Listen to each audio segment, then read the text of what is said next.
5x6 Skyview Network, sponsored by Terry Lambert Hyundai. Some places will get a lot of rain this week while others still stay dry, but all of us will get a taste of the cooler temperatures to finish off the month of July. I'll have all those details coming up.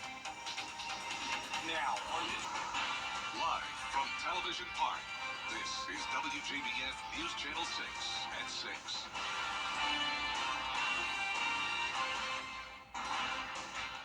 Good evening, everyone. I'm Jenny Montgomery. I'm Brad Means. Thanks for joining us as coverage you can count on begins on this Monday with local Democratic representatives. It is time now for our first check of the weather. Here's Chief Meteorologist Jenna Petracci. Well, it's been a mostly dry Monday, and also over the weekend, we didn't have a whole lot of rain. Some places did get some isolated, stronger storms that dumped a lot of heavy rain, but for the most part, it was a pretty nice weekend with cooler temperatures, and the cooler temperatures continue into today as well. A lot of us topping off in those upper 80s, and right now on Live Viper 6, you can see it's pretty much dry, other than this one spotty shower up in parts of McCormick County, Edgefield, and Columbia. A little bit of rain here and there, but other than that, looking good outside. Here's our Terry Lambert Hyundai Skyview cam at Washington Road. Pretty cloudy outside with temperatures in the upper 80s to around 90 degrees. 89 in Augusta, 91 in Barnwell, Millen at 90, 88 in Swainsboro. Wrightsville, you're at 90, and our hotspot is Saluda at 92. The heat index was pretty high down towards the southeast, still feeling like 102 in Bamberg, but otherwise we're seeing a lot of low to upper 90s, so not a bad heat index at all for the end of July. Winds are coming in from the south, pretty breezy at 8 miles per hour in Aiken, 6 in Barnwell and Allendale, 7 in Augusta. And for our satellite and radar, you can see we have a lot of instability across the southeast with scattered showers and storms all about, and it's all due to this stationary front to the north of us. Now, as this stationary front moves towards the south a little bit more, we will have higher rain chances later on this week. But in the meantime, staying mostly dry tonight, partly cloudy with temperatures falling into those low 80s by 9 o'clock. Overall, near average temperatures tonight, but over the next few days, we will be below average with temperatures in the upper 80s to around 90 degrees and higher chances of rain coming in on Wednesday. Now, coming up, I'll have a look at the full 10-day forecast, but back to you. All right, Jenna, thank you so much. Thousands of Aiken County students are headed back to the classroom. School leaders at Belvedere Elementary say it was a great start with smooth car lines and bus routes. Before the start of the school year, leaders made sure students were matched with the right teachers. The school also has a new way for parents to connect with staff. There's a different code of conduct for elementary, middle, and high, and you'll see in there our current cell phone policy. Should there be any changes to that, which we do anticipate coming down from the state level, those would be updated there as well. School leaders suggest that parents reading at home can really help students succeed. Also new this year in Aiken County, more security measures like those vestibules that you have to walk through an extra room before you even get to the main office. They're new at Schofield and Kennedy. More than half the schools in the district have them. Also new this year, a 5-step action plan called Standard Response Protocol. It's 2 doors. It's a entry door, 1 entry point, and then it funnels all visitors into the office space. And there's a secondary door that stays locked, preventing visitors from being able to access classrooms where our students and staff are. Aiken Public Schools set to expand their security measures every year as more funding becomes available. Edgefield County students are also heading back to class today, and they will get some new cool technology. It's called C-Space, and it's offered at the Career Center. Courses there are specific to careers students may have right out of high school. The program gives students a more hands-on approach to learning. It really just gives them a 3D view into what the content is. You know, looking at a heart in a textbook is very different than being able to look at it and manipulate it with your hands right in front of your face. Also new this year is the district's partnership with Self Regional Medical in Greenwood as part of their Health Sciences Academy. A church in South Augusta celebrating its 224th anniversary over the weekend. Spirit Creek Baptist started in July of 1800.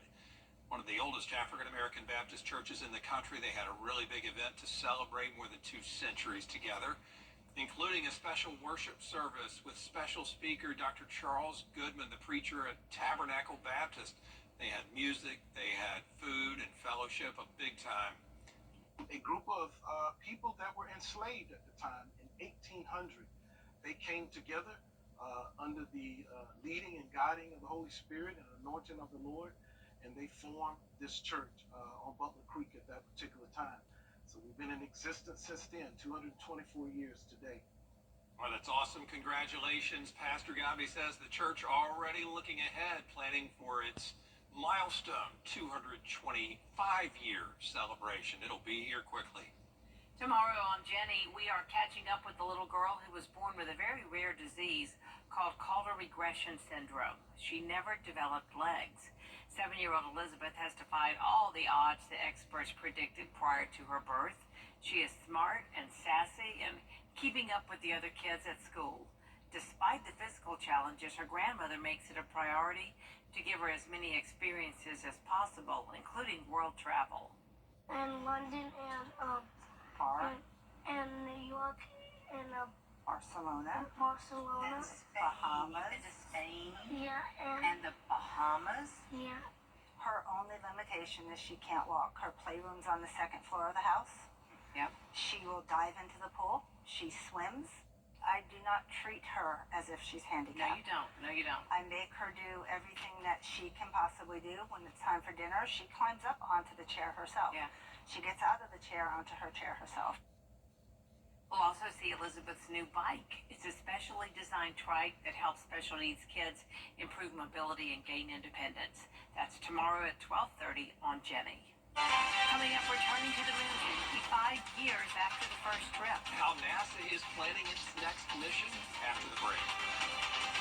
And we have mostly dry conditions tonight, but the rain chances are going up later on this week as the temperatures go down. I'll have all the details coming up.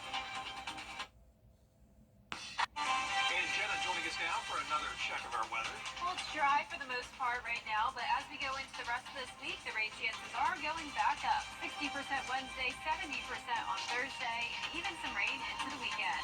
I'll have the full forecast right after the break. With 3UTNC.com. Metz Plumbing, your personal plumber for over 40.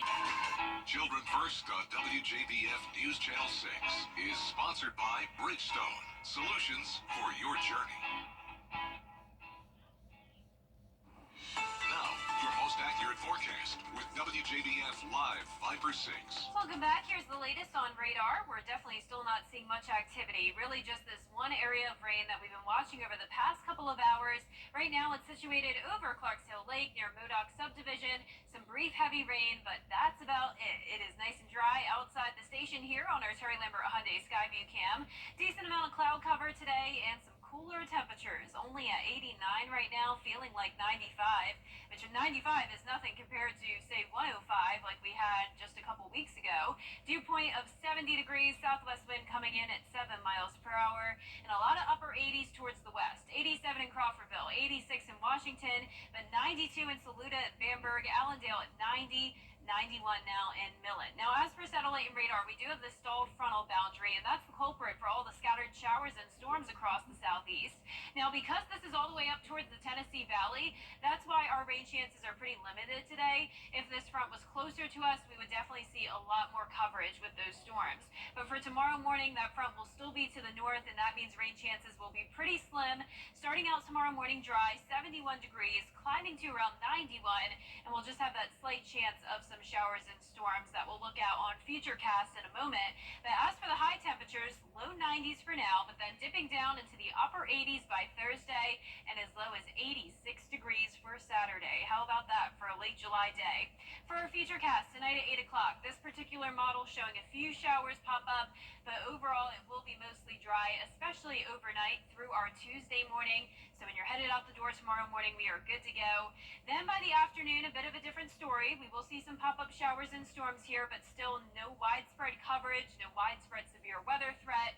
Really nothing to worry about until we go into around midnight when most likely you're in bed. That's when we have a higher chance of rain. So a lot of this rain will be coming in very late at night, and then we'll be drying out again for the morning hours of Wednesday, and then in the afternoon, the storms and showers pick back up. Overall rainfall totals over the next 7 days aren't super high, really around that 2 to 3 inch range across Augusta. But of course, some of these showers and storms could get a little bit heavier, and we could have frequent lightning as well. And remember, that could sometimes lead to what we call a microburst, a strong thunderstorm that forms, and then we have all that colder air building in the middle of the storm, and then in return we have all of the wind and the heavy rain that comes down over a short period of time, and sometimes that gets mistaken for a tornado. So be sure to read more on that. Happens a lot in the summertime, and meteorologist Miller Hyatt broke down all the information in his latest weather blog on WJBF.com.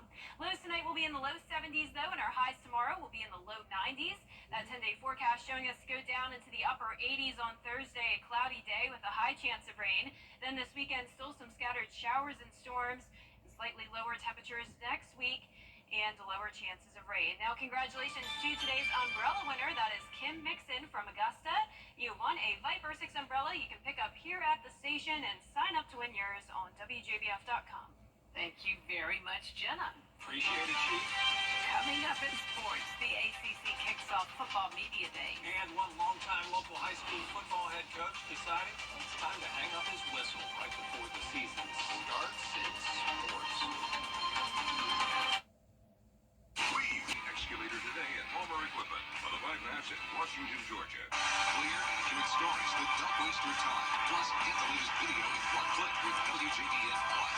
Get it all at WJBF.com. Now, WJBF sports coverage you can count on. Just 25 days until week 1 of the high school football season, and one of the area's most successful and respected head coaches is stepping away from the game. Dwayne Garrick announcing his retirement, according to Aiken High School Athletic Director Philip Blaka.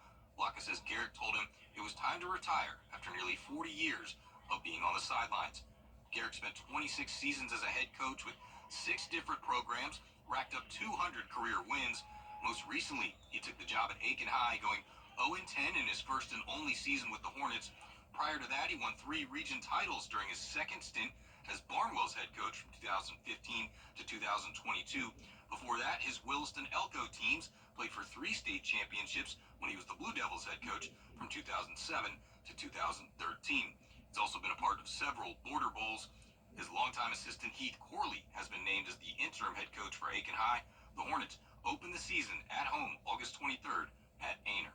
The ACC Football Kickoff Media Days underway in Charlotte, and front and center is the commissioner's address as a period of turmoil continues for his league. ACC Commissioner Jim Phillips addressing Florida State and Clemson, arguably the ACC's 2 most valuable brands, currently suing the conference over its grant of rights agreement, believing the deal agreed to is no longer financially viable and could prevent the 2 universities from being able to adequately compete with Big Ten and SEC programs, which are all earning tens of millions more from their TV rights deal. The fact is that every member of this conference willingly signed the grant of rights and unanimously, and quite frankly, eagerly agreed to our current television contract and the launch of the ACC network. The legal piece will be the legal piece, and we'll do what we have to do just like they're going to do what they have to do. We are not going to treat any school any differently. This thing doesn't have to be evil. This thing doesn't have to be about hatred and all the other things that I think we all see kind of just free-flowing in our societies. Florida State's athletic director believes the revenue gap between his school and those programs could soon grow to $30 million annually. Some more bad news for the Braves after x-rays reveal Ozzie Albies fractured his wrist and will be out for 8 weeks. This comes right after Max Fried, also placed on the disabled list. A big congratulations to the Greg Park 6 and Under All-Stars. What a run at the Diamond Youth Baseball World Series.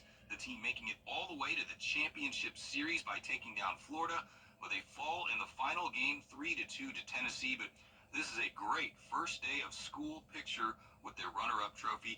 Congratulations to the state champs and their head coach, Ross Sullivan, and all of his players and coaches. In Augusta, Brennan Robertson, WJBF News Channel 6. For more than 25 Commercial savings.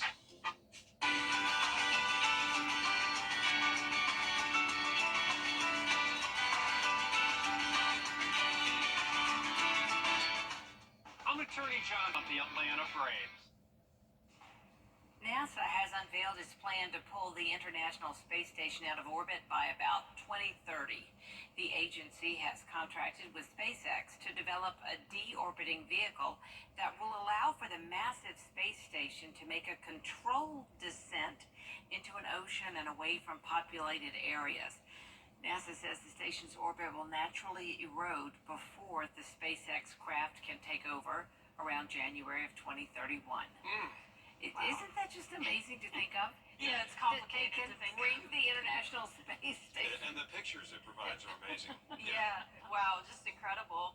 Well, for our forecast this week, we are going to see some chances of rain. The chances are pretty slim for now, just 30% tomorrow, but going up to 60% for Wednesday, 70% for Thursday. That'll be a cloudy day as well and a bit cooler. Low 90s for now, but 87 for your Thursday, 86 for Saturday. Over the weekend, not a complete washout, but we will still have some scattered showers and storms. Next week, the rain chances go down to just 20% eventually, and we will heat back up into the low 90s, but even 90 and 92, that's still below average for this time of the year. We'll take it for sure. Jenna, thank you, and thank you all for watching. We appreciate it. We're back at 7 after World News Tonight. And then we will see you again for News Channel 6 at 11. Have a great evening.